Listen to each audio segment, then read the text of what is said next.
Shalom, selamat pagi saudara-saudari yang dikasihi dalam Tuhan Yesus. Kita bersyukur pada pagi ini kita kembali lagi berkumpul di dalam persekutuan kita. Mari kita siapkan diri kita mensyukuri kebaikan Tuhan. Mari kita satu di dalam doa. Mari kita berdoa. Allah Bapa yang di sorga, Bapa yang kami kenal di dalam Yesus Kristus, kami bersyukur dan berterima kasih kepadamu Tuhan atas berkat, atas anugerah-Mu yang terus nyata bagi kami.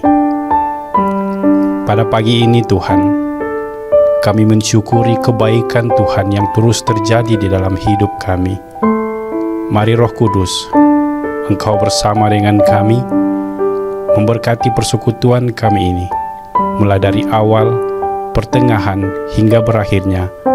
Kiranya persekutuan ini Tuhan membawa hormat dan kemuliaan bagi nama-Mu. Di dalam nama Yesus kami berdoa dan mengucap syukur. Amin. Mari jemaat Tuhan, kita mensyukuri kebaikan Tuhan, kita angkatkan penyembahan kita kepadanya, menyenangkan-Mu. Tuhan, ku mau menyenangkan-Mu. Tuhan, bentuklah hati ini jadi bejana untuk hormat-Mu, cemerlang bagai emas murni. Sekali lagi, Tuhan, ku mau menyenangkan-Mu. Tuhan, bentuklah hati ini jadi bejana untuk hormat-Mu, cemerlang bagai emas murni. Tuhan, ku serahkan hatiku, semua ku berikan padamu. Kuduskan hingga tulus selalu, agar aku menyenangkan-Mu. Menyenangkan-Mu, senangkan-Mu, hanya itu kerinduanku. Menyenangkan-Mu, senangkan-Mu Tuhan, hanya itu kerinduanku. Kita nyanyikan dari awal.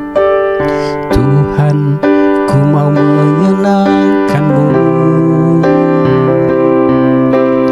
Tuhan, bentuklah hati ini jadi bejana untuk hormat-Mu, cemerlang bagai emas murni. Tuhan, ku serahkan, Tuhan, ku serahkan hatiku, semua ku berikan padamu. Kuduskan hingga tulus selalu, agar aku menyenangkan-Mu.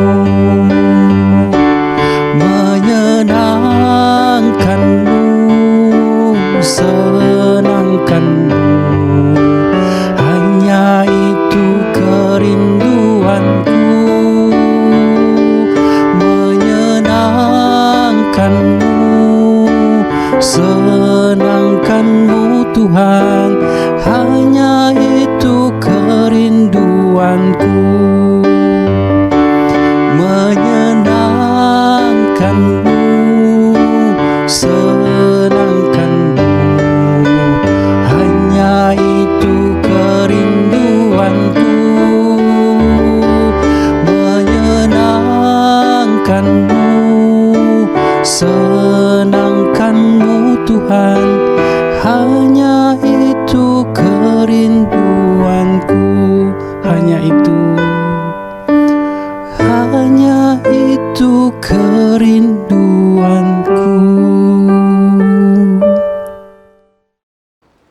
Shalom, selamat pagi. Bertemu lagi kita dalam renungan saluran bangkit pada hari ini. Yesus menghabiskan masa yang panjang bersama-sama dengan orang yang dikasihi dan orang yang dianggap kepunyaannya. Hari ini kita akan melihat dalam Yohanes bab 13 ayat 1 hingga ayat 17. Sehari sebelum perayaan Paskah, Yesus tahu bahwa tiba masanya dia meninggalkan dunia ini dan kembali kepada Bapa. Yesus mengasihi semua pengikutnya di dunia dan dia tetap mengasihi mereka sampai akhir. Yesus dan pengikut-pengikutnya sedang makan malam. Iblis sudah menimbulkan hasrat dalam hati Yudas, anak Simon Iskariot, untuk mengkhianati Yesus. Yesus tahu bahwa Bapa sudah menyerahkan segala kekuasaan kepadanya. Yesus juga tahu bahwa dia datang daripada Allah dan akan kembali kepada Allah. Oleh itu Yesus berdiri, menanggalkan jubahnya, lalu mengikat sehelai tuala pada pinggangnya. Dia menuang air ke dalam sebuah besen, lalu mula membasuh kaki pengikut-pengikutnya dan mengeringkannya dengan tuala yang terikat pada pinggangnya. Apabila Yesus sampai kepada Simon Petrus, Petrus berkata kepadanya, "Adakah Tuhan akan membasuh kakiku?" Yesus menjawab, "Sekarang kamu tidak memahami apa yang sedang aku lakukan, tetapi pada kemudian hari kamu akan faham." Petrus berkata kepada Yesus, "Jangan Tuhan, Tuhan tidak boleh membasuh kakiku." Tetapi Yesus menjawab, "Jika aku tidak membasuh kakimu, kamu bukan lagi pengikutku." Simon Petrus berkata, "Ya Tuhan, jika demikian, jangan basuh kakiku sahaja, basuhlah tangan dan kepalaku juga." Yesus berkata kepadanya, "Sesiapa sudah mandi seluruh badannya bersih, dia perlu membasuh kakinya sahaja. Kamu semuanya bersih, kecuali seorang." Yesus mengetahui siapa yang akan mengkhianati dia. Itulah sebabnya Yesus berkata, "Kamu semuanya bersih, kecuali seorang." Setelah Yesus membasuh kaki mereka, dia mengenakan jubahnya kembali lalu duduk semula. Dia berkata kepada mereka, "Adakah kamu memahami apa yang baru sahaja aku lakukan untuk kamu? Kamu memanggil aku guru dan Tuhan. Benarlah panggilan kamu itu, karena aku memang guru dan Tuhan. Jika aku sebagai Tuhan dan guru kamu sudah membasuh kaki kamu, maka kamu wajib saling membasuh kaki. Aku sudah memberikan teladan kepada kamu semua supaya kamu juga melakukan apa yang sudah aku lakukan untuk kamu. Sungguh benar kata-kataku ini, seorang hamba tidak lebih penting daripada tuannya, seorang utusan tidak lebih penting daripada orang yang mengutusnya. Jika kamu mengetahui hal ini, berbahagialah kamu jika kamu melakukannya." Kita melihat Yesus, anak Allah, penebus seluruh bangsa manusia. Dia merendahkan diri, membasuh 12 kaki para pengikutnya. Dia tidak perasan akan kotoran dan bau kaki para pengikutnya pada waktu itu.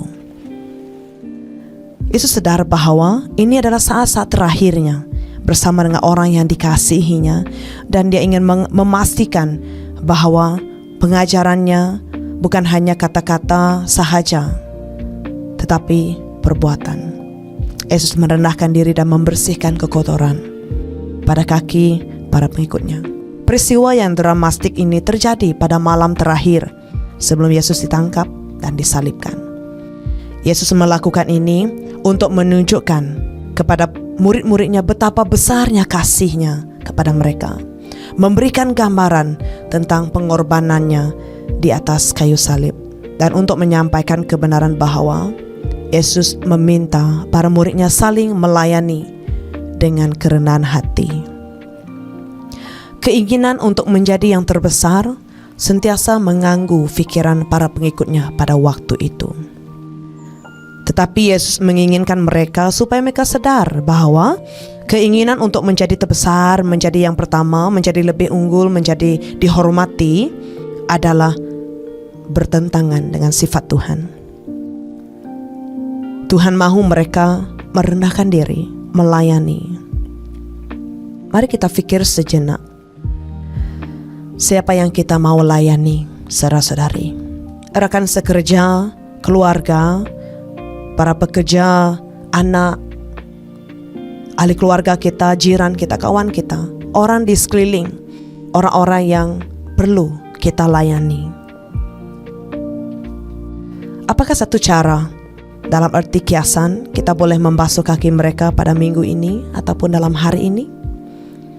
Atau barangkali kita mungkin perlu benar-benar mempraktikkannya, membasuh kaki seseorang. Siapakah orang itu? Kita pikir, saudara-saudari. Melayani satu sama lain adalah cara kita mengasihi mereka.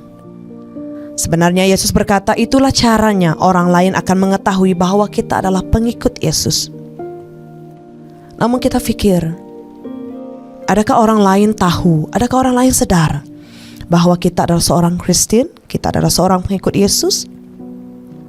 Terkadang cara segelintir orang Kristen bertindak dalam media sosial, dalam dunia secara fisikal, menunjukkan orang Kristen kehilangan misi, kehilangan gambaran untuk melayani dan mengasihi. Sedangkan kita dipanggil untuk melayani dan mengasihi sesuai dengan teladan yang telah Tuhan Yesus berikan. Betapa membebaskan untuk menyadari bahwa Ia tidak tergantung kepada kita untuk mengubah dunia atau menyelamatkan dunia. Perkara yang kita dipanggil untuk dilakukan adalah merendahkan diri, memilih untuk melayani, serta mengasihi orang lain. Memiliki hati sebagai seorang hamba. Mari kita fikir apa yang kita boleh lakukan hari ini. Dalam kita merendahkan diri, dalam kita mengasihi, melayani orang yang akan kita temui pada sepanjang hari ini. Mari kita berdoa. Tuhan, terima kasih untuk teladan yang telah Engkau berikan. Tolonglah kami supaya kami mengikuti teladan-Mu dalam kehidupan kami, supaya iman kami bukan hanya dalam mulut, dalam fikiran kami, tetapi ianya ditunjukkan dalam perbuatan, tingkah laku kami setiap hari. Tolonglah kami untuk menyerupai Engkau Tuhan, baik dalam percakapan, tingkah laku kami sentiasa merendahkan diri dan saling mengasihi. Sertai kami sepanjang hari ini Bapa, apapun yang kami lakukan selepas ini, pekerjaan, persekolahan, rutin harian, apapun program kami, aktiviti kami mohon Tuhan melindungi, menyertai kami. Dalam nama Tuhan Yesus kami berdoa. Amin. Sampai di sini, jumpa lagi keesokan harinya. Tuhan Yesus memberkati.